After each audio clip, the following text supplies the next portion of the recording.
Salut, c'est Alice de Vocamusique et bienvenue dans les 2 minutes de la voix. Avant de commencer, si vous apprenez quelque chose dans cette vidéo et que le contenu vous plaît, vous pouvez soutenir la chaîne en vous abonnant et en cliquant sur le pouce bleu. Allez, on va enfin parler d'une question technique. Qu'est-ce que le soutien vocal? Et vu que ce sujet est très important pour votre vie de chanteur, nous allons le décliner en 2 vidéos. Dans la prochaine vidéo, je vais vous apprendre à soutenir votre voix en moins de 2 minutes. Allez, c'est y part!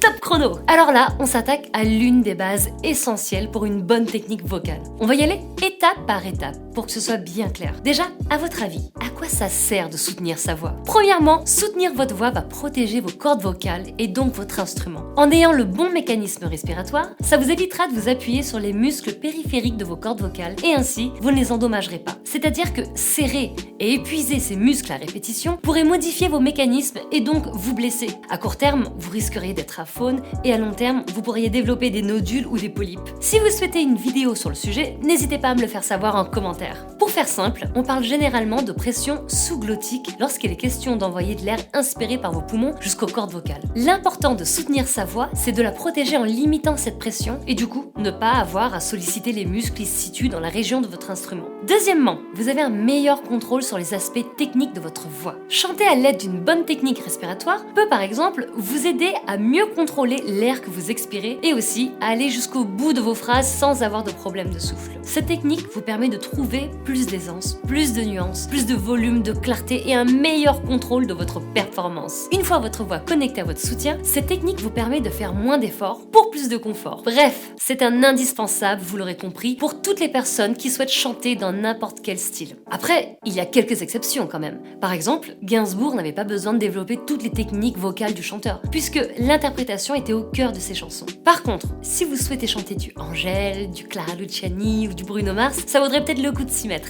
Mais alors, comment et où doit-on respirer? Je suis persuadée que vous avez entendu parler des tonnes de fois de respiration par le ventre, respiration basse ou encore respiration avec le diaphragme ou même avec le dos. Je pense que ça mérite qu'on s'y attarde un peu. Il est clair que pour chanter, il ne faut pas respirer en hauteur, c'est-à-dire que votre poitrine et vos épaules ne doivent pas se soulever. Mais alors, pourquoi y a-t-il toutes ces façons de décrire cette manière de respirer? Lorsque nous inspirons, le diaphragme descend dans la région de l'estomac, poussant vers le bas et écartant tout ce qui se trouve sur son chemin. À votre avis, qu'est-ce qui se trouve sous le diaphragme? Les organes. Si le diaphragme s'abaisse, qu'est-ce que cela va leur faire faire? Il va les faire se déplacer vers l'extérieur. Cela va faire gonfler l'abdomen et les muscles intercostaux de la cage thoracique se déploient latéralement, entraînant une expansion autour de l'estomac, des côtes et du dos. D'ailleurs, c'est le meilleur argument qui nous prouve que cette technique respiratoire est naturelle. Pour les adeptes de méditation, de sophrologie et de yoga, oui, on parle bien de la même technique. Vous verrez dans la prochaine vidéo une légère différence au niveau de l'expiration. En attendant, cette technique a plein de bénéfices et pas que pour chanter d'ailleurs. Pour terminer, même si mon corps est habitué à soutenir, je vais faire en sorte de respirer en hauteur pour que vous puissiez voir la différence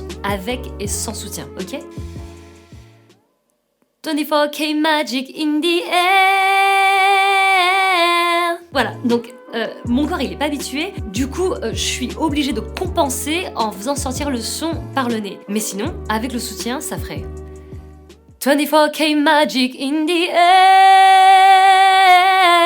Voilà, en utilisant cette technique, je chante avec plus de confort et plus de sécurité et comme ça, je risque pas de me blesser. Allez, je stoppe le chrono, j'espère que ce sujet vous a plu, même si on pouvait développer ce sujet pendant des heures encore. Je pense que vous avez largement de quoi bien démarrer pour comprendre l'intérêt de soutenir votre voix. Dans la prochaine vidéo, préparez-vous, on passe à la pratique. Avant de nous quitter, on vous offre notre e-book totalement gratuit qu'on a écrit spécialement pour vous. Il résume les points indispensables pour avoir une technique vocale saine et naturelle. Vous y trouverez la théorie de toutes les bases techniques indispensables pour votre voix et quelques exercices pour les aborder très facilement. Si vous avez appris quelque chose aujourd'hui dans cette vidéo, n'hésitez pas à vous abonner, à nous donner plein de force pour nous soutenir en cliquant sur le pouce bleu. Je vous dis à très vite pour une prochaine vidéo.